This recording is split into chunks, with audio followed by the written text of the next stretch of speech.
Hello friends, study with Kiran YouTube channel में आपका स्वागत है। आज जो ये वीडियो लेके आई हूँ केमिस्ट्री की है, एटीटी चार्ट पेंटिपोज से रिलेटेड, जिसके अंदर हमने पहली वीडियो में कहा था मैटर की मैटर होता क्या है, मैटर की क्लासिफिकेशन की थी, अलग अलग तरह से फिजिकल और केमिकल क्लासिफिकेशन की थी। मैटर के एक दो टॉपिक रह गए थे, वो हम आज डिस्कस करते हैं।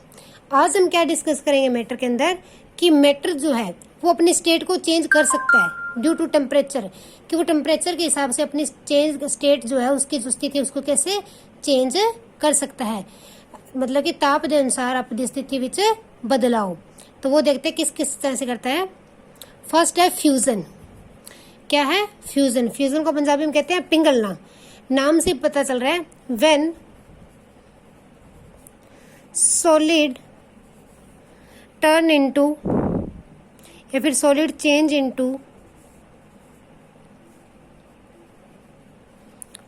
लिक्विड। जब भी सॉलिड जो है वो लिक्विड के अंदर चेंज हो जाता है तो उसे क्या कहते हैं? हम फ्यूजन कहते हैं। क्या कहते हैं? फ्यूजन। ओके, पंजाबी में क्या कहते हैं? पिंगलना। ਜਦੋਂ कोई ठोस चीज तरल बन जावे तो उसਨੂੰ फ्यूजन कहते हैं। फॉर एग्जाम्पल पानी है, आइस बनाते हैं, जब आइस बाहर निकालते हैं क्या मेल्ट हो जाती है ना, पिघल जाती है, तो क्या बन जाए? वापस लिक्विड बन जाती है।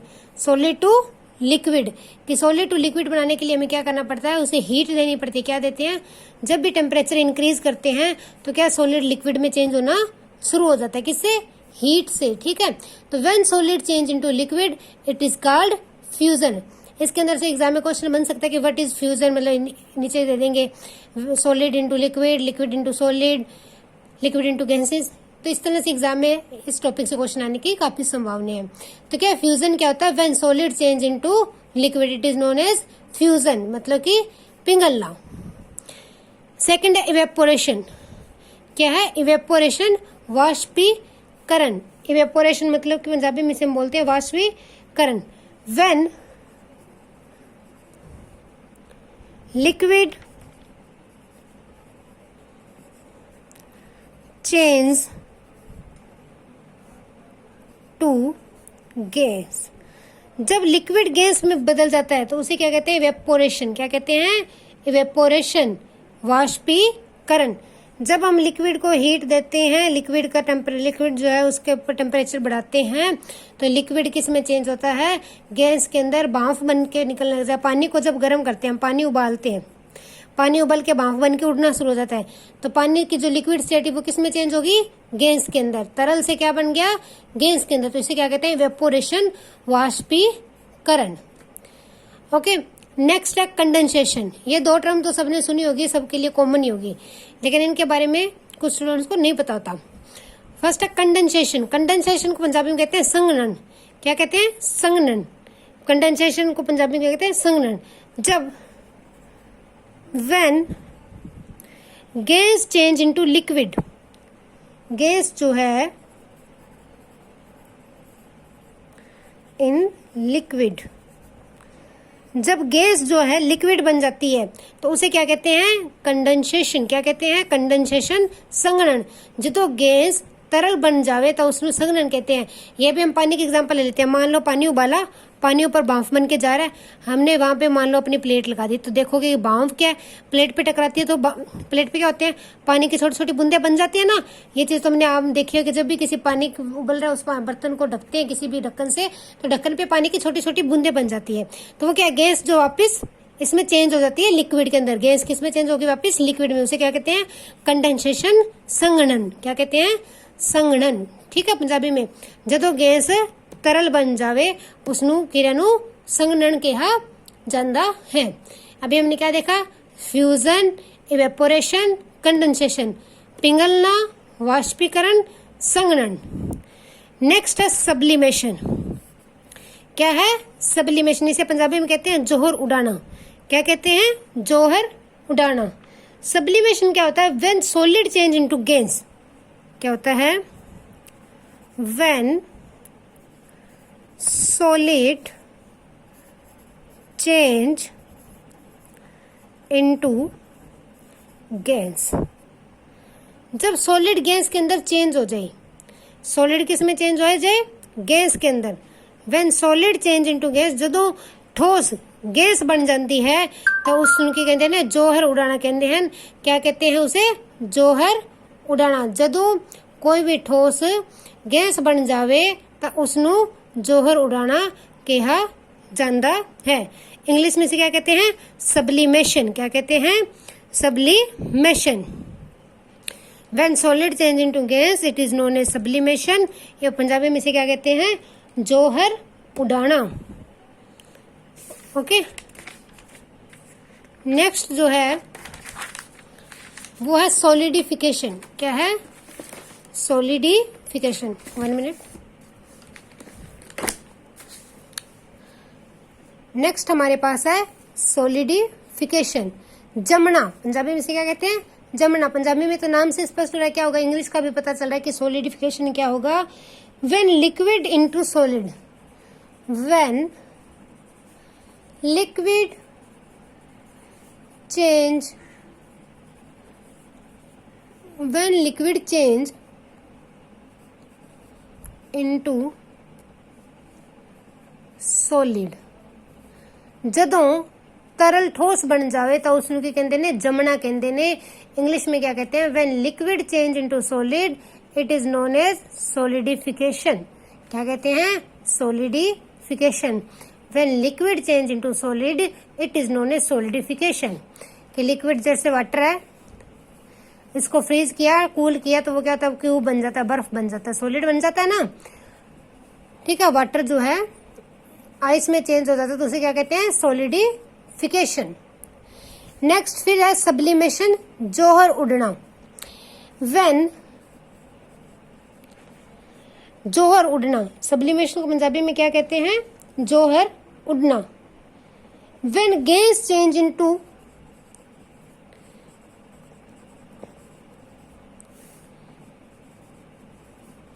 सॉलिड, जब गैस जो है वो सॉलिड बन जाती है, जब गैस डायरेक्टली सॉलिड में आप कन्वर्ट कर देते हैं तो उसे क्या कहते हैं? जौहर उड़ना, सब्लिमेशन। तो उसे क्या कहते हैं? Sublimation. When gas change into solid it is known as sublimation. Punjabi में कहते हैं जौहर उड़ाना। इसकी एग्जांपल है, देखो गैस सॉलिड में चेंज हो या सॉलिड सीधा गैस में चेंज हो, मतलब कि फर्स्ट टू थर्ड स्टेज है विदाउट लिक्विड बने, सॉलिड या गैस लिक्विड बनने बगैर सीधा इस स्टेज में जाए तो उसे क्या कहते हैं? सब्लिमेशन कहते हैं या फिर जौहर उड़ना कहते हैं। इसकी एग्जांपल्स होती है ड्राई आइस। ड्राई आइस क्या होती है? कार्बन डाइऑक्साइड होती है। कार्बन डाइऑक्साइड है उसे क्या बोलते हैं? एक उसकी स्टेज होती है जिसे हम बोलते हैं ड्राई आइस। तो कार्बन डाइऑक्साइड जो है मतलब कि आइस की फॉर्म से डायरेक्ट इवेपोरेशन हो जाती है उसकी, या फिर कार्बन डाइऑक्साइड क्या एक गैस है उसको डायरेक्ट आइस के अंदर उसकी डायरेक्ट फ्रीजिंग कर देते हैं तो वो क्या बन जाती है? Dry ice. तो ये क्या मोस्ट इंपोर्टेंट एग्जांपल है ड्राई आइस जो है सब्लिमेशन की। क्या है? ड्राई आइस के इसकी एग्जांपल है एक सब्लिमेशन की, कि ड्राई आइस जो है डायरेक्ट वेपोराइजेशन हो जाती है, वाष्पीकरण हो जाता है इसका सॉलिड से। क्यों? जब ड्राई आइस है तो वो क्या है? सॉलिड है, वो सीधी वेपोराइज होती है ना कि लिक्विड बनती है। जब भी उसको हीट जो हम एटमॉस्फेयर में लाते हैं तो ड्राई आइस क्या है? गैस बन के निकल जाती है क्योंकि वो कार्बन डाइऑक्साइड होती है। ओके, लेकिन इसी तरह से जब हम कार्बन डाइऑक्साइड को कूल करते हैं वो डायरेक्ट आइस बन जाती है ना कि पहले लिक्विड में आती है। तो ये क्या है? सब्लिमेशन की एग्जाम्पल है। ठीक है, तो हमने क्या है 5-6 जो है स्टेट ऑफ चेंज पढ़ी थी ड्यू टू टेम्परेचर, कि टेम्परेचर से किस तरह से चेंज होता है। फर्स्ट था fusion, evaporation, condensation, sublimation, solidification. आज हमने ये चेंज ऑफ स्टेट पढ़ी मैटर की, कि मैटर जो है ड्यू टू टेम्परेचर अपनी स्टेट चेंज कर लेता है। इसको डायग्राम से भी देख सकते हैं। देखो, solid to liquid fusion, liquid to gas vaporation, gas to solid sublimation, okay, या फिर gas to liquid condensation, liquid to solid solidification. ये आप बना सकते हो डायग्राम, आपने बनाना है तो इजीली याद रखने के लिए। ओके, तो इससे क्या पता चलता है? जब सॉलिड को लिक्विड में चेंज करते हैं उसे कहते हैं फ्यूजन या फिर पिघलना। जब लिक्विड को गैस में चेंज करते हैं तो उसे कहते हैं इवेपोरेशन या मतलब कि वाष्पीकरण। जब गैस को लिक्विड में चेंज करते हैं उसे कहते हैं कंडेंसेशन, ओके, संघनन। और जब लिक्विड को सॉलिड में चेंज करते हैं तो उसे कहते हैं सॉलिडिफिकेशन, मतलब कि जमना। जब सॉलिड को गैस में चेंज करते हैं तो उसे कहते हैं सब्लिमेशन। चाहे गैस को सॉलिड में करो या गैस को सॉलिड में करो, दोनों को क्या बोलते हैं? सब्लिमेशन। और पंजाबी में कहते हैं जौहर उड़ना। तो ये था टेम्परेचर। एक बात और, जो मैटर है ना वो प्रेशर से भी अपनी स्टेट को चेंज कर लेता है, लेकिन वो परमानेंट नहीं होती, कभी कभी परमानेंट होती है। प्रेशर से क्या चेंज ऑफ स्टेट होती है। फॉर एग्जाम्पल, इसके एग्जाम्पल हम ले सकते हैं, मतलब कि कोई भी सॉफ्ट पाउडर है, पाउडर मैंने डाला हुआ है, अगर उसको हम सिरिंज में डालते हैं, उसको दबाते हैं, तो वो पहले तो देखो पाउडर जो है नॉर्मल कणों की शेप में अलग अलग होता है, लेकिन जैसे उसको बहुत ज़्यादा दबाव दिया जाता है तो वो एक बिल्कुल प्रॉपर सॉलिड रूप ले लेता है, आपस में बिल्कुल जुड़ जाता है। तो प्रेशर से क्या है, उससे भी थोड़ा बहुत जो है मैटर की स्टेट ऑफ चेंज पे फर्क पड़ता है, मैटर की स्टेट पे उसका भी फर्क पड़ता है। अब मैटर के अंदर एक टॉपिक हो रहा है छोटा सा, वो डिस्कस कर लेते हैं आज, टेम्परेचर। जब हमने टेम्परेचर से बात कर ली कि चेंज होता है, तो हम टेम्परेचर की थोड़ी बहुत यूनिट देख लेते हैं और उन्हें चेंज करना सीख लेते हैं। एग्जाम में क्वेश्चन आ सकता है कि सेल्सियस टू फ़ारेनहाइट चेंज करो, या फिर किस चीज़ का फ़ारेनहाइट पॉइंट क्या है, या फिर केल्विन डिग्री क्या है। Okay, kelvin. Let us start. Temperature, जो टेम्परेचर की ऐसा यूनिट है वो क्या है, केल्विन। क्या है, केल्विन। और जो इंडियन सीजीएस सिस्टम है उसमें क्या है, सेल्सियस। नॉर्मली आप किस में मापते हैं, सेल्सियस डिग्री में मापते हैं, और इसके ऐसे यूनिट क्या है, केल्विन। और जो एमकेएस सिस्टम उसके हिसाब से फ़ारेनहाइट डिग्री है। तो ये टेम्परेचर के तीन जो है डिग्रीज होते हैं, तीन यूनिट्स मापने के, केल्विन, सेल्सियस एंड फ़ारेनहाइट। कौन कौन सी है, kelvin, Celsius and Fahrenheit. Firstly हम देखते हैं बॉइलिंग पॉइंट। क्या देखते हैं, बॉइलिंग पॉइंट। बॉइलिंग पॉइंट जो होता है वो 378 डिग्री केल्विन पे होता है। किस क्या है, बॉइलिंग पॉइंट क्या होता है, 378 डिग्री केल्विन पे होता है। और 100 डिग्री सेल्सियस, डिग्री सेल्सियस कितना होता है, 100 डिग्री सेल्सियस पे क्या होता है, बॉइलिंग पॉइंट होता है। और फ़ारेनहाइट कितना होता है, 212। ये टेबल आप सभी बना लेना, मैं भी सारा आपको दिख रहा होगा। नेक्स्ट है फ्रीजिंग पॉइंट। फ्रीजिंग पॉइंट जो है केल्विन में होता है 273.15, सेल्सियस में 0 डिग्री एंड फ़ारेनहाइट में 32 डिग्री फ़ारेनहाइट। ह्यूमन टेम्परेचर है वो केल्विन में होता है 310 डिग्री, सेल्सियस में होता है 37 डिग्री एंड फ़ारेनहाइट में होता है 98.6 डिग्री फ़ारेनहाइट। ओके, तो ये टेम्परेचर का जो है आप जो टेबल है ये बना लेना। इसके अंदर से भी एग्जाम में क्वेश्चन बन सकता है कि केल्विन, सेल्सियस और फ़ारेनहाइट में इस चीज़ का क्या टेम्परेचर होता है। मेन तीन ही होते हैं, बॉइलिंग, फ्रीजिंग और ह्यूमन टेम्परेचर। मेन तो ये तीन ही है। हो सकता है रूम टेम्परेचर भी पूछ सकते हैं। क्या है, हो सकता है रूम टेम्परेचर भी हमें पूछा जा सकता है। तो रूम टेम्परेचर और लिख लेते हैं। नॉर्मल रूम के अंदर टेम्परेचर क्या होता है, ये केल्विन में होता है 298 degree kelvin. Okay, 25 degree Celsius होता है और 77 डिग्री फ़ारेनहाइट होता है। 77 डिग्री फ़ारेनहाइट। केल्विन के अंदर अगर हम रूम टेम्परेचर देखें तो क्या होता है, 298 degree kelvin, 25 degree Celsius and 77 degree Fahrenheit. Normal साधारण तापमान जो होता है रूम का, या फिर वो क्या होता है, ये होता है। ओके, ये टेबल बना लेना, याद भी कर लेना। It's important two point of view of examination. Okay, अब हम देखते हैं कि एक डिग्री को दूसरी में कैसे कन्वर्ट किया जाता है। सेल्सियस को फ़ारेनहाइट में कैसे करते हैं, केल्विन को फ़ारेनहाइट में कैसे करते हैं, फ़ारेनहाइट को सेल्सियस में कैसे करते हैं, सेल्सियस को फ़ारेनहाइट में कैसे करते हैं। फर्स्ट हम देखते हैं changing Celsius to Fahrenheit. Celsius को जो है हम फ़ारेनहाइट में कैसे चेंज करते हैं, उसके लिए फार्मूला है डिग्री सेल्सियस, जितने भी डिग्री आपको सेल्सियस टेम्परेचर दिया वो मल्टीप्लाई बाई 9/5। हमारे टेम्परेचर को 9/5 से पहले मल्टीप्लाई करना है, फिर उसमें हमें ऐड कर देना है 32। तो वो हमारे पास क्या आ जाएगा, फ़ारेनहाइट। जितने डिग्री सेल्सियस टेम्परेचर दिया उसको 9/5 से मल्टीप्लाई करके 32 ऐड कर देंगे तो क्या आ जाएगा, फ़ारेनहाइट। अब एग्जांपल लेते हैं। फॉर एग्जांपल मेरे पास 0 डिग्री सेल्सियस है, मैंने फॉर्मूले में पुट किया 0 डिग्री इंटू 9/5 प्लस 32। ओके, ये 0 गया, 0 प्लस 32, तो ये क्या आ गया, 32 डिग्री फ़ारेनहाइट। ये देखो 0 डिग्री सेल्सियस किसके इक्वल होता है, 32 डिग्री फ़ारेनहाइट। ये देखो हमने यहाँ पे भी लिखा था, ठीक है ना। तो जब भी सेल्सियस को फ़ारेनहाइट में चेंज करना होता है तो क्या करना होता है, पहले डिग्री जो है उसको 9/5 से मल्टीप्लाई करना है, देन ऐड करना है 32। इसको मल्टीप्लाई डिवाइड करेंगे 9 2 18, 9 3 27, 28। इसको डिवाइड करते हैं तो ये आ जाएगा 57.6 समथिंग आ जाएगा। अब इनको ऐड किया तो ये बन गया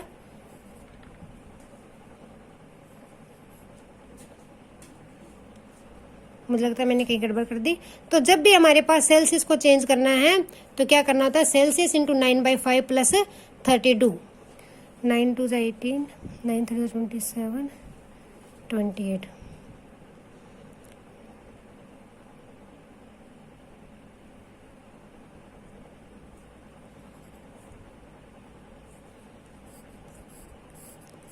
ये थोड़ा सा कोई मेरे डिवाइड में गलती होगी, आप करके देख लेना। तो ये क्या है, इसको चेंज करने का तरीका है। क्या है, चेंज करने का तरीका है। एक मिनट, ये हमारे पास आएगा 50, नहीं गलती नहीं, सही है 57.32। ऐड किया तो ये आ गया मेरे पास 89.6 डिग्री। तो जब सेल्सियस 32 डिग्री सेल्सियस को हमने फ़ारेनहाइट में चेंज किया तो क्या बना, 89.6 डिग्री। सही था ये, मुझे लगा कि यहाँ पे 98.6 बनना चाहिए, लेकिन वो 37 डिग्री सेल्सियस के लिए होता है, मैंने 32 लिया। तो जब भी हमें डिग्री सेल्सियस को चेंज करना हो फ़ारेनहाइट में तो क्या करेंगे, degree Celsius multiply by 9.5 then add them into 32। आप इनमें से किसी को भी लेके देखोगे तो सेम बनेगा। ओके, अब देखते हैं फ़ारेनहाइट टू सेल्सियस कैसे चेंज करते हैं। ये तो क्या था, सेल्सियस टू फ़ारेनहाइट। अब देखते हैं फ़ारेनहाइट को हम सेल्सियस के अंदर कैसे चेंज करते हैं। लेट अस सी। जब भी डिग्री फ़ारेनहाइट दी और उसको सेल्सियस में चेंज करना हो तो क्या करना पड़ेगा, पहले फ़ारेनहाइट डिग्री में से 32 सब्ट्रैक्ट करना है। क्या करना है, जितनी भी डिग्री उसमें से 32 सब्ट्रैक्ट करके मल्टीप्लाई बाय 5/9 कर देना है। किससे मल्टीप्लाई करना है, 5/9 से। अभी देखते हैं 32 डिग्री फ़ारेनहाइट है, 32 माइनस 32 मल्टीप्लाई बाय 5/9, तो ये आ जाएगा 0 into 5/9 which is equal to 0।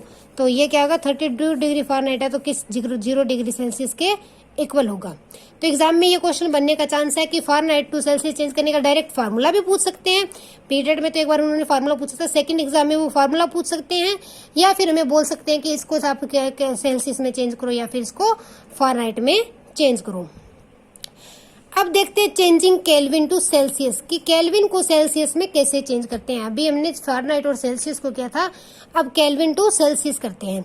ये बिल्कुल ही सिंपल है। अगर केल्विन को सेल्सियस में चेंज करना हो, जितने डिग्री केल्विन दिए हुए हैं, जितने भी डिग्री, उसमें से 273.15 डिग्री केल्विन सब्ट्रैक्ट कर देंगे।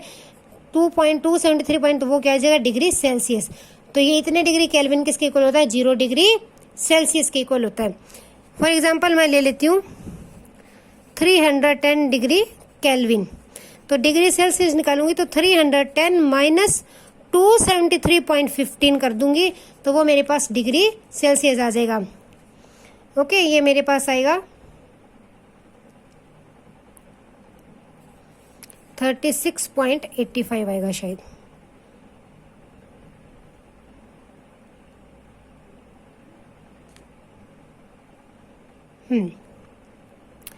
इतना ही आएगा। सब्ट्रैक्ट किया तो ये आ गया 85, 9 6। ओके, सही है। तो ये क्या आ जाएगा, 36.85 डिग्री सेल्सियस। तो केल्विन को सेल्सियस में चेंज करने के लिए क्या करेंगे, केल्विन में से 273.15 माइनस कर देंगे। ओके, अब देखते हैं changing Celsius to Kelvin. Celsius को केल्विन में चेंज करने के लिए क्या करेंगे, जितने डिग्री सेल्सियस दिया है उसमें 273.15 ऐड कर देंगे तो वो उतना हमारे पास केल्विन आ जाएगा। ठीक है, देखो 37 डिग्री सेल्सियस है, 37 प्लस 273.15 करेंगे तो हमारे पास केल्विन आ जाएगा। कितने डिग्री केल्विन आएगा, 310.15 डिग्री केल्विन हमारे पास आ जाएगा। तो ये था चेंजिंग सेल्सियस टू केल्विन। आज हमने क्या स्टडी किया, आज हमने पहले देखा कि मैटर जो अपनी स्टेट कैसे चेंज करता है, कि मैटर जो है अपनी स्टेट्स को कैसे चेंज करता है, अलग अलग स्टेट में किस तरह से आता है टेम्परेचर के हिसाब से।